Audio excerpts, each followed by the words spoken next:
Okay, well, thank you very much. Good morning, Sebastian. It's wonderful to see you. Well, it's afternoon here. Thank you. It's That's lovely right. to I'm see not you. even, it's early enough here that I'm not oriented to time.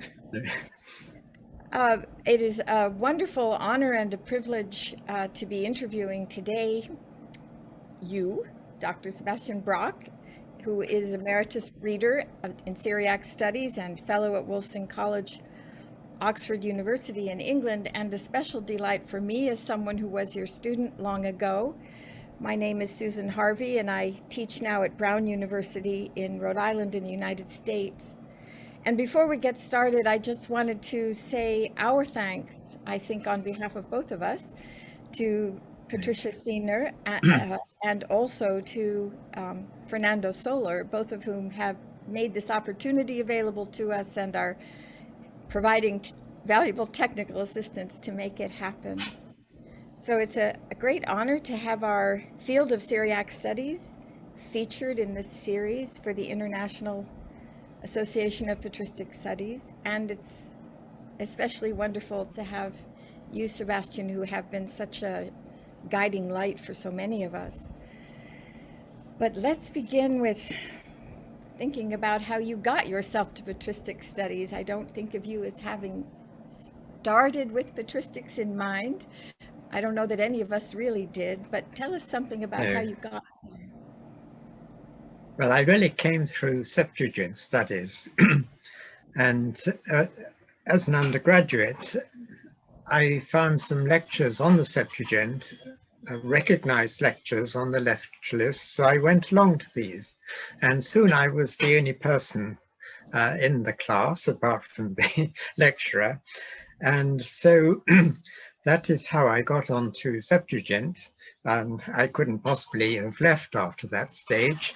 And I did my thesis on textual history of one of the books of the Septuagint, very technical things. But then my first teaching appointment was in Birmingham. And I taught Old Testament Hebrew, Hebrew history, and Birmingham is fortunate in having being the home of the Mingana collection of Syriac manuscripts. And I spent a lot of my spare time just browsing in that collection, and I simply got hooked. So although I didn't desert Septuagint completely, my sort of focus of interest moved very much to Syriac.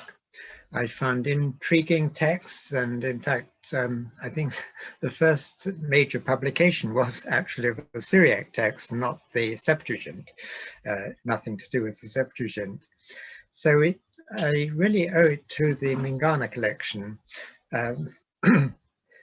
which is partly, well, it was founded really by Alphonse Mingana, a refugee from Iraq, who came in the early decades of this century, of the previous century, as a refugee, I suppose, to England. And he was already a noted scholar. He published in in the Middle East, Syriac texts, and he was commissioned by the Cadbury family to go and collect manuscripts, buy up manuscripts from the Middle East.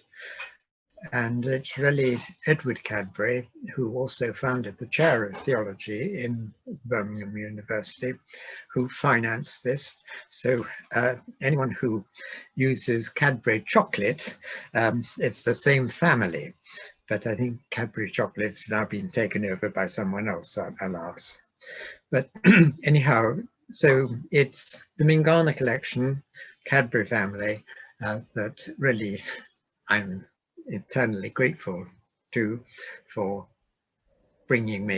introducing me to Syriac. It's interesting then that it wasn't a particular teacher, perhaps, that opened Syriac to you. It was your own investigations, your adventures in the library, in the manuscript collection, that opened up for you Syriac studies and what possibilities were there. Yes, I think that's true. The lecturer whose lectures I was the sole audience for was a man called Peter Katz, a refugee from Germany. And he was a Septuagint specialist. He studied at Göttingen. And so he had sort of introduced me to the wonderful Septuagint scholarship of Göttingen. And of course, many of those scholars were also Syriac scholars, as I later discovered. So there was a much earlier connection. But it is true that I sort of came to Syriac, or diverted to Syriac, thanks to, I suppose, Syriac manuscripts. And the sort of influences that have I benefited from later were, I suppose, amongst Syriac scholars. And I suppose André de Euler was one of the past scholars who I admired most. He was a wonderful friend, but also a very open scholar. He edited texts. He was involved ecumenically very prominently. And so he combined Syriac scholarship with sort of modern concerns of, in his case, ecumenical relations. And he was much more a genuine patristic scholar than I am, because he worked a lot on the Greek side, whereas I only work sort of tangentially on the Greek side. But if you deal with Syriac patristics, you inevitably have to deal with at least Greek patristics insofar as they got translated into Syriac. And it's the area of translations into Syriac that I've always been very interested in. And I suppose this is an inheritance from my interest in the Septuagint, where one of the aspects that always fascinated me was just the phenomenon of the first biblical translation, major undertaking. How do you go about it? Just the practicalities of it all. And this has interested me a great deal in the history of Syriac translations. And you can trace a pattern of how it starts off rather amateurly and then gets more and more refined and ends up with what we today think of an appalling translation style, very literal. But from the point of view of contemporaries, this was the height of sophistication in translation technique. And what is so fascinating is that you see this pattern in the Septuagint, and the history of the Greek translations of the Old Testament Hebrew Bible, but also in Syriac. You find exactly the same thing in Latin and in Armenian. The time scale is rather different in some of these, but in the case of Armenian, it's very close. So it's a phenomenon that is not confined to Syriac, but really intriguing that to find it in all these other cultures. It seems to me that also, as you're describing it, there are three sort of broad fields of studies that overlap here. One is biblical studies and Septuagint as a particular area of biblical studies in and of itself. Patristics, which was long defined primarily as Greek and Latin traditions, and your emphasis on translation as a technique across these things, but patristics as an area where there was considerable interest in interpreting biblical texts. I mean, these things overlap, these areas overlap dramatically in how your own scholarship has played out. Yes, that is certainly true. In the case of the Syriac Bible, and as you know, I've been involved both in editing biblical texts, but also I've done some work on the commentaries. And I must say, when I first read Ephraim's commentary on Genesis, I was bowled over, especially the way he dealt with the opening chapters, which of course key for Christian tradition as a whole. But Ephraim's close reading of the those chapters is quite fascinating. Excuse my cat. If I don't keep hold of him, he'll walk all over the keyboard. And so my interest in, I suppose, when I taught the Hebrew Bible was not so much in trying to get to the original meaning of the text, but I was much more interested, even at that point, in reception history, which wasn't very popular in those days. That was in the 1960s, but has now become much more prominent in both biblical scholarship and of course, patristic scholarship. There's one other area that I've been very much intrigued with, and this I was really led to by an Egyptian friend of mine, Coptic Orthodox, and he was studying in Cambridge when I was first teaching in Cambridge in the 70s. And he was doing a thesis on the Egyptian baptismal rite, and he had a Syriac text attributed to Timothy of Alexandria, and he wanted it translated, so I did. And I was so fascinated with that text that I got very interested in the whole baptismal tradition and other early manuscripts of the Syriac baptismal tradition.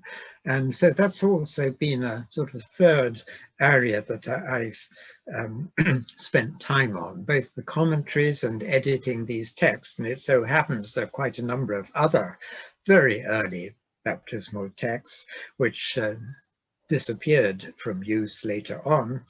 But once you know that they're there, you can see how the later traditions have developed, and how especially the Maronite, which is very archaic, is actually quite closely related to some of these early Syrian Orthodox baptismal rites.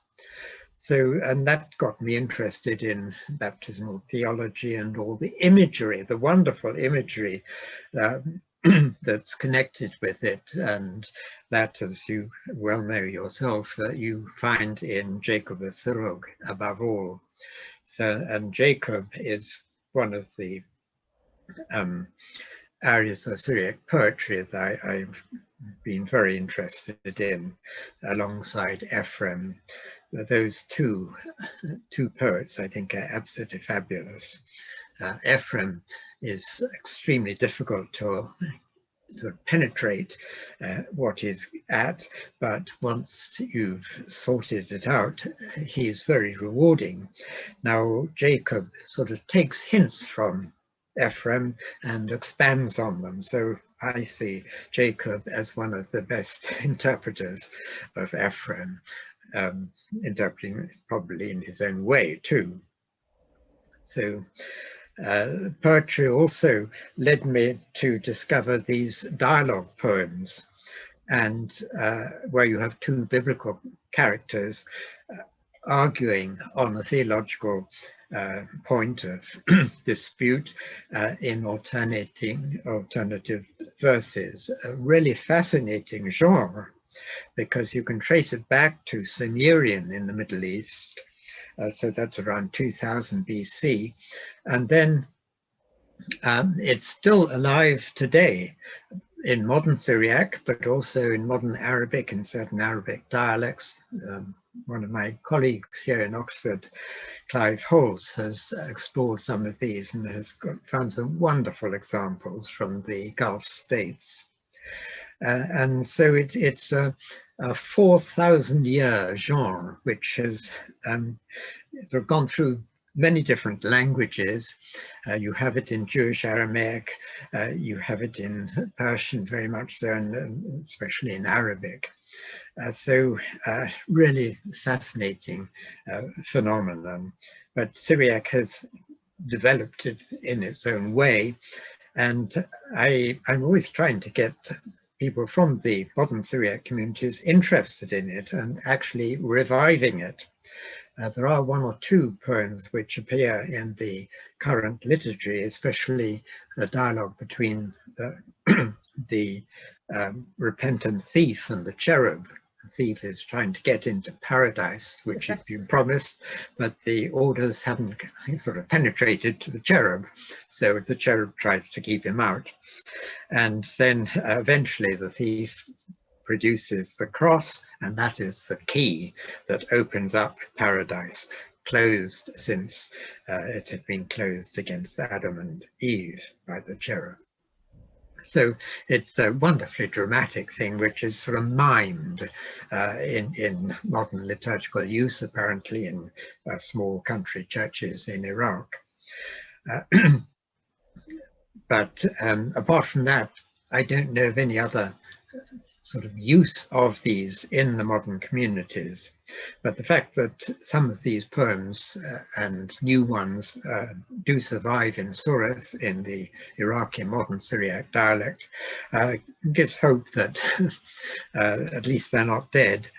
But it would be nice to get other people, especially in the diaspora, interested in reviving them. They were certainly sung in antiquity. We don't know the melodies, but we do know the titles sometimes. So this could be revived with new melodies and with instrumental accompaniments. So I see a great possibility there, but so far no one's taken it up. Well, when we think about the subjects and themes that you've focused your research on, you're painting a wonderful trail from starting from biblical text through different kinds of reception history. I mean, there's a scholarly kind of reception history that we see in the commentaries, but the poetry that both the liturgical, the sacraments themselves, such as baptism, offer one kind of biblical interpretation because they draw so much on biblical text. Very much so. Kind of enacted interpretation, as it were, of biblical text. Yes. And then, of course, the poetry, which offer, and in your scholarship, something that has really come through is the poetry, whether the more complicated poetry of Ephraim. I am someone who it took a long time to find my way into. Now I can't imagine how one thinks without Ephraim. And Jacob, who's more accessible, but these are, again, poets who are interpreting biblical texts in the context, well, perhaps with Ephraim's commentaries in a scholarly context, but with his hymnography and Jacob's sermons, this is interpretation in the context of the life of a congregation, of a church. This is very much a community experience of living with the Bible, thinking about it and interpreting it. And I think that's one of the ways, or as I think about how has patristics as a field changed and developed in recent decades, one has been this much broader sense of what we even include in the idea of patristics.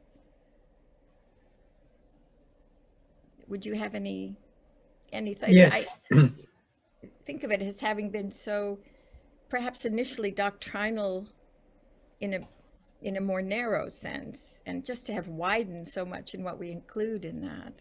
Yes, it strikes me that really fundamentally the biblical text is such a key document for all the church fathers that one really needs to see how people react to it in the different literatures.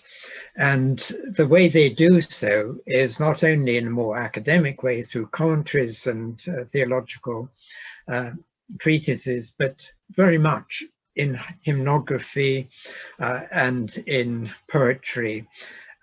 There's practically all Syriac poetry, you'll find some sort of link, even the most moralistic poetry, which I don't find so interesting, but it had a great vogue, or has a great vogue.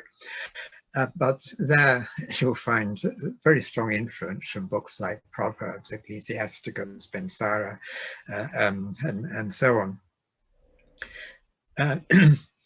So I think it's in that sort of area that doesn't matter what language one's dealing with in the patristic period, you've got the same fascination with trying to relate just ordinary life and explaining everything in relationship to the biblical texts, which is, as it were, the canon.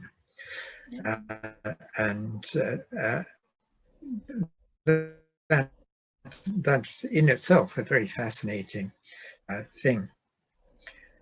Now, one thing, sorry. Please continue. You had a thought. No, I was going to say, going back to the liturgical texts, especially baptismal texts, I realize, looking back, that one of the really influential things in my understanding of how liturgy works, which may of course be quite wrong, but I was very much influenced by books by Eliade, because his study of comparative religion, and especially his study of how sacred time works. I was working very much on Ephraim when I read some of his books, and it immediately clicked that this was the way into understanding how, well, not only liturgical texts and the understanding of time works, but also Ephraim's understanding of the way salvational time, you could almost call it, works. Completely different from historical time. It's not sequential, but it's qualitative. It's what's the quality of what is at hand. So that Eliade's books I found really illuminating. I think that is one of the few, as it were, outside works that have shed a huge amount of light. The other person that I've greatly admired is Peter Brown. I think we all are so indebted to Peter Brown. I think I first heard him speak on hagiography, and a lecture that ended up in a very famous article in the Journal of Roman Studies. And it really opened my eyes of how to read hagiographical text. And I think many people, I'm sure you would sympathize with this, have found his writings enormously illuminating. Within Syriac, the person who I think whose book I most admired is Robert Murray, and his marvelous book, Symbols of Church and Kingdom. And Robert Murray, he was a great friend, and I was already very interested in Ephraim when he was writing this book. So we talked a good deal about how Ephraim and other early Syriac writers, what they were trying to get at. And I think his book has been so important in opening up the Syriac tradition to all sorts of fields where it has simply been an unknown territory. And even within the Syriac field itself, he opened up Syriac studies, which at least in the Anglophone tradition, had really become rather fossilized. And although there's some wonderful scholars, especially in the 19th century and early 20th century, there wasn't all that much between. And so Robert Murray was an eye-opener, I think, for many people. and his books, and not just the Symbols of Church and Kingdom.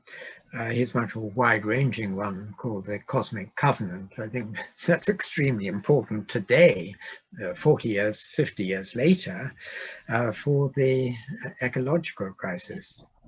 And Robert Murray already foresaw, well, perhaps not foresaw, but provided a biblical understanding of a way forward.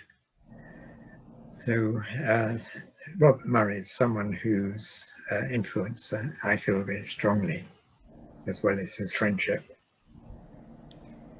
I think of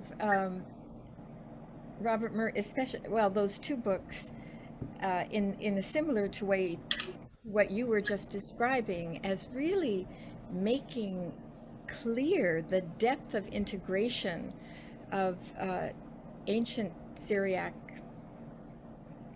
thought and literature with surrounding cultures, Greek, Latin, other Coptic, Armenian, but also, as your nod to Peter Brown points out, the embedding in a very vibrant and living history that, again, wasn't always so visible. But one thing that your scholarship has really done in tandem with these others you've named is to open an ancient historical world of great intersection and richness across these different cultures. And again, I think that's something that's become more and more evident and is a reason why Syriac has become so important in the study of ancient Christian history. Well, now all of Christian history is increasingly becoming more global, and you've helped that happen from its beginnings by pointing out this very rich tradition that was there from the very start. Do you think that maybe you could say something about your participation in the International Association of Patristic Studies, but also the way that locating your scholarship in a context of patristic studies may have influenced how your work has developed? Yes, I think one of the things I've learned most radically from Ephraim as particular is just this interconnectivity between absolutely everything. Yes. And this is really basic to his understanding of how he views the world. And this interconnectivity, I think, is something that's so important for modern scholarship, and I think people are realizing it, that you can't study things in isolation. And this, well, everywhere in the whole of life, I think interconnectivity and the realization of the importance of it is so fundamental. One thing where this sort of idea has sort of worked itself out in, I suppose, my academic life has been in the gradual opening up of the academic world of Syriac scholarship to the non-academic world of the Syriac churches. And this is something which it's very hard to think of today, but when I was a student and when I was first teaching, there was absolutely no connection at all. But I see as very important initial point a conference arranged by Professor Strothmann in Göttingen in 1971, where, because the Syrian Orthodox Patriarch happened to be in Germany, he was invited to give a lecture, and he did, and he came with a number of his bishops. And one of those bishops was the bishop in America, who happened to live within easy reaching distance when I visited my parents-in-law in Boston. So I used to go and see him once every couple of years. And I learned a lot from him, and I admire him greatly for all the work he did in publishing liturgical texts. Later on, I cooperated a lot with his colleague, Julius Cicek in Holland, who likewise published a lot of liturgical texts, but Julius also very kindly published a number of texts which I had sent him, texts which I hoped would be of interest to the Syriac community. And he published them in his beautiful calligraphic hand. One of the volumes, incidentally, was of these dialogue poems. But I cooperated with Julius in a project of his, which ended up in a video, a 3-volume video thing with text on the ancient Aramaic heritage of the Syrian Orthodox Church, where he asked me to write a sort of narrative encyclopedia, I suppose you could describe it, of Syriac history, going back to the Aramaic origins, those predecessors. A very challenging thing to do, but I felt very important because I think Western academic scholarship, especially in the area of Syriac, had access to things that are no longer accessible to the Syriac communities. So it seemed to me important to try and make this material available again. And although this project ran into all sorts of problems, which I won't go into, it seems to have had a reasonable afterlife in that the volumes got translated into Turkish and Arabic, and as well as into German. So I hope it's reached the public I'd certainly intended it for. And another person I worked with a lot was Father Maroun Attallah in Lebanon. Father Maroun was very keen to bring the academic study of Syriac, both in Lebanon itself and in the West, to the knowledge of people from the Syriac churches and outside. And he arranged annual conferences for the general public. This was in the 90s. And the last conference was on Ephraim, and it was actually held in Aleppo, the year that Aleppo was city of, what's it called, international civilization or something, sort of ironic, alas, and of international culture, cultural center, I forget what the terminology, anyhow, United Nations. And this was a very moving experience. We had in the audience the Grand Mufti of Aleppo and other city dignitaries, but this was really the initiative of Father Maroun. And the Syrian Orthodox Bishop of Aleppo, Mark Gregorius, who was kidnapped, is also someone I'd worked with a lot, especially Pro Oriente in Vienna. And another area where I think bringing academic scholarship to the wider knowledge of the Syriac tradition, modern Syriac churches, was the initiative of Father Jacob Tekabrambil in Kerala in South India, who already when he was a research student in Paris had this idea of setting up a research institute for the study of Syriac and teaching of Syriac tradition in Kerala. And he asked me to help him with setting up MA courses, and I wrote several sort of handbooks for them. And that has, I think, had a wonderful influence, especially in India, but his international conferences every 4 years have drawn more and more Western scholars to it, recognizing the importance of this initiative.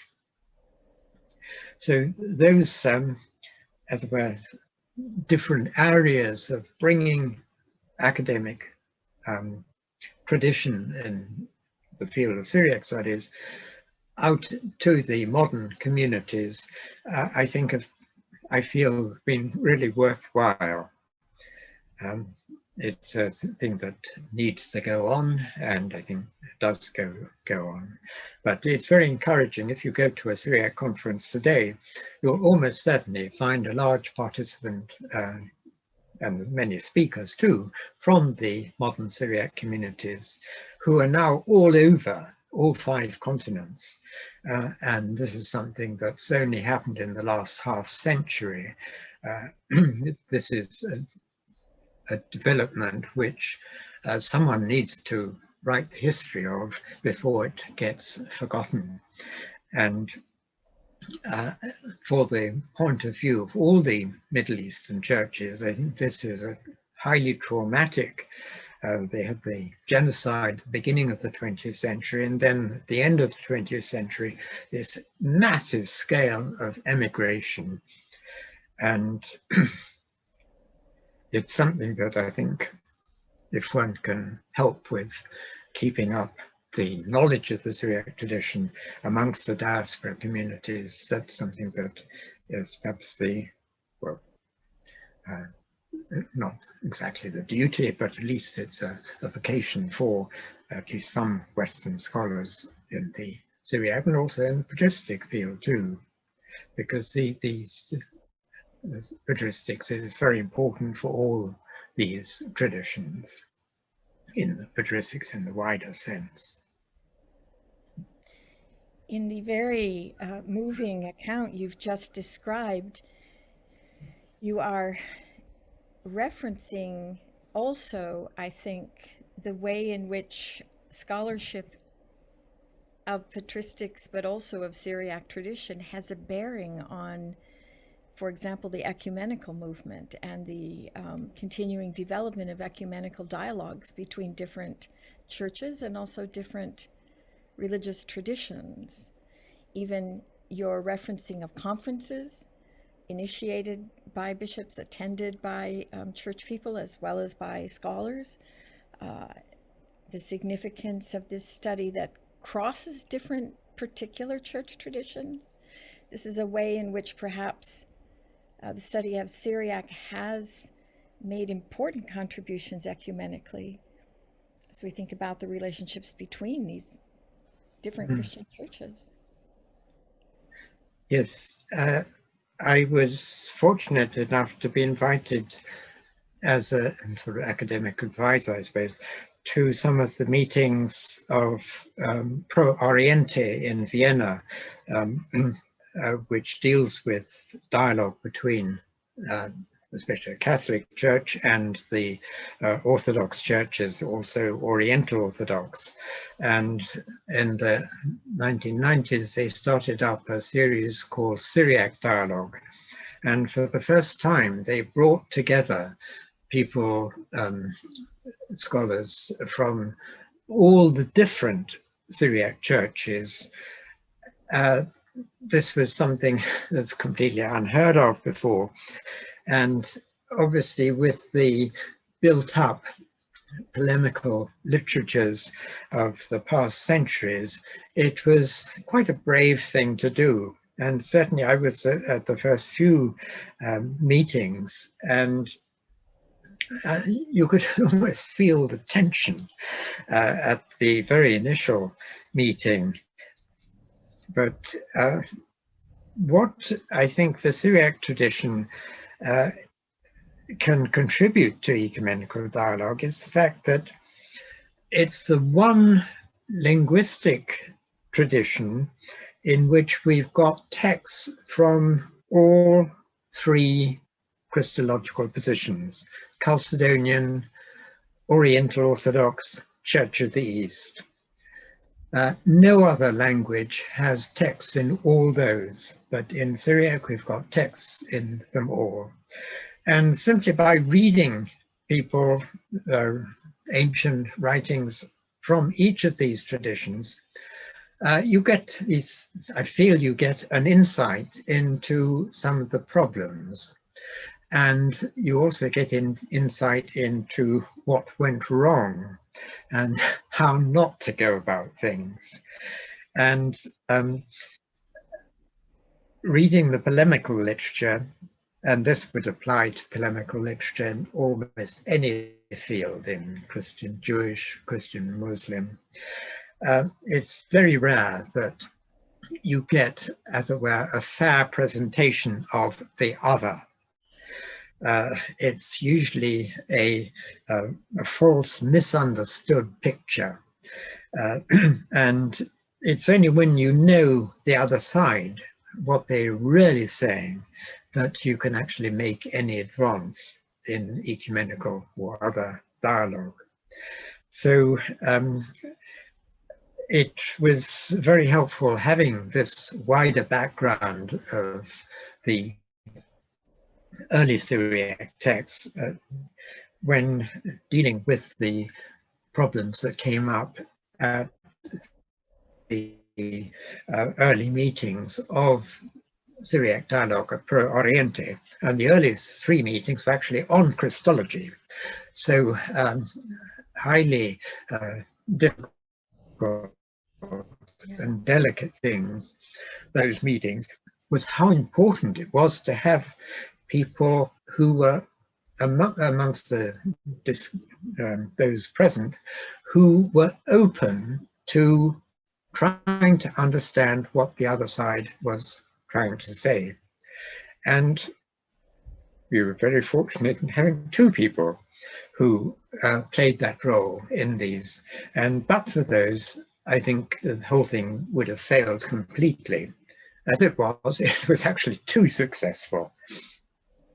And so successful that some other Oriental Orthodox churches got worried, and the future topics of Syriac dialogue had to change from Christology to other things, but that's another history.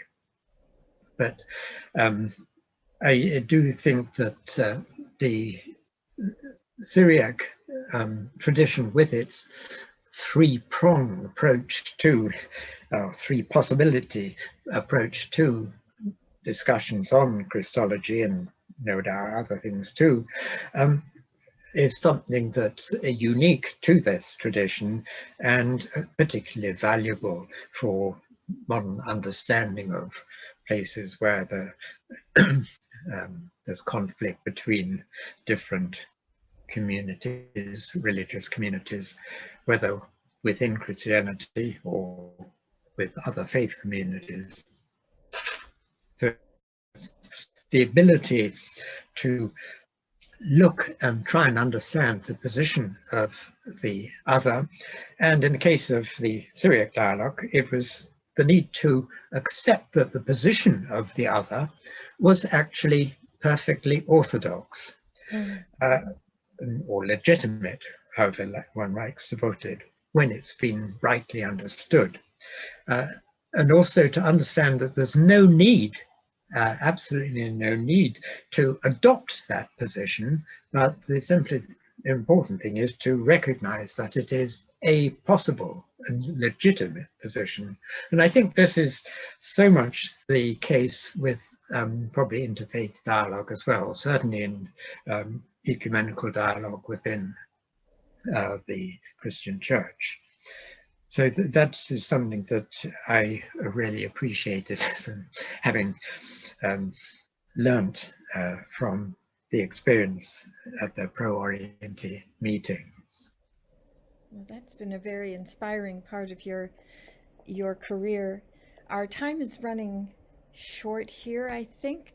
I wonder if there's anything that you would like to especially comment on regarding the International Association of Patristic Studies, regarding younger scholars coming up in the field of patristics? Well, I suppose I came across the association through the patristic conferences in Oxford, and I expect that's probably many people's. And so I joined when I first learned. I'm afraid I haven't contributed very much, but I've certainly benefited a great deal, not least from the wonderful Bulletin, annual Bulletin, which has been immensely useful. And it does keep one up in a very helpful way with what's going on in the other parts of the patristic world, which I just look on from the edges. As far as as it were, the next generation of scholars is concerned, what I've always advised my own research students is two things. Firstly, you have to be mad about your subject if you're going to survive doing a doctorate, because a lot of the work doing a doctorate is just hard work, chore. So you have to have something to carry you through. And I have last seen cases where this has not been carried through, luckily not my own students, but elsewhere. And the other thing, and this is purely practical, try and make yourself a jack of all trades. That is to say, employable in different faculties or departments. Today, the only place in the world where Syriac plus Aramaic is taught as a single subject is Oxford, and we're jolly lucky. It's a fluke, as it were, that it has survived. Every time someone retires, there's terrible danger that it's going to disappear. Well, fortunately it didn't, thanks to an Italian friend actually, but that's another matter. So make yourself a jack of all trades so that you can teach in all sorts of areas. So the early part of my teaching career was in fact entirely in biblical studies, biblical Hebrew. And what one needs to do if one's teaching some other field, sometimes one can actually sort of move into that field, that's fine. But if you sort of feel a desire to keep up with the Syriac side, or whatever side it is, which is your real love, then you just have to be persistent and be patient, because eventually some opening may turn up if you're lucky. And even if it doesn't, one can go on publishing in that field, and that's your contribution to the subject. So that, I think, is the sort of advice that I would still give to anyone. As far as Syriac is concerned, huge opportunities now in the field of research opened up by really the combination of two things. The digital possibilities now open. I'm just thinking of something that I use daily. George Kiraz has devised this wonderful concordance, or Simtho, and this is the equivalent of the Greek TLG. It's not quite as sophisticated as that, but it's right in its infancy, and I'm sure it will become even more useful than it already is. So you just have, if you want to follow up a particular term, you have a large database from which it's drawn, and that database is continually being expanded. So that's one of many different areas in sort of modern computational studies. The other thing, which is, I suppose, related, is Father Columbus Stewart's wonderful collection of manuscripts, digital manuscripts from Middle Eastern libraries caught just in time Yes. before the present Tragically. upheaval. And so these are local church libraries often. He hasn't been able to include some of the major patriarchal libraries, but they're in a way safer, and now they're usually in a position where people from the indigenous churches can catalogue them and look after them themselves. That is definitely the case with the Syrian Orthodox Patriarchate, where there's this wonderful Department of Syriac Studies at the Patriarchate under Master Virius, recently made a bishop, Dairoyo Roger Akras. So those two things, with the access of these manuscripts, which aren't particularly old, at least the vast majority of really old manuscripts, I'm afraid are already in Western libraries, the Vatican and London Library, and they have been exploited for the last 150 years very well on the whole, and will continue to produce wonderful treasures for a long time. But what they don't have is some of the later literature. The British Library is extremely poor, but it's the collection at HMM is really what future generations are going to draw on and discover all sorts of wonderful things. New authors, or authors who were thought to be rather boring and uninteresting, who turn out to be really fascinating. So it's an area I haven't allowed myself to be diverted to, because I really have too many texts that are half edited that I really need to get on with. So that's something I leave for especially the next generation. So there's lots to get on with. Well, this has been a wonderful conversation, Sebastian. You've given so much to think about. You've brought so much insight to it. And we thank you so much for your time and your reflections and all that you continue to give to the study of patristics, to the study of Syriac. Thank you so much for your time. Well, thank you, Susan. I couldn't have had a better person to introduce this. As you know, we've worked together, and I think we have a very similar outlook to how patristic studies should function. So thank you very much.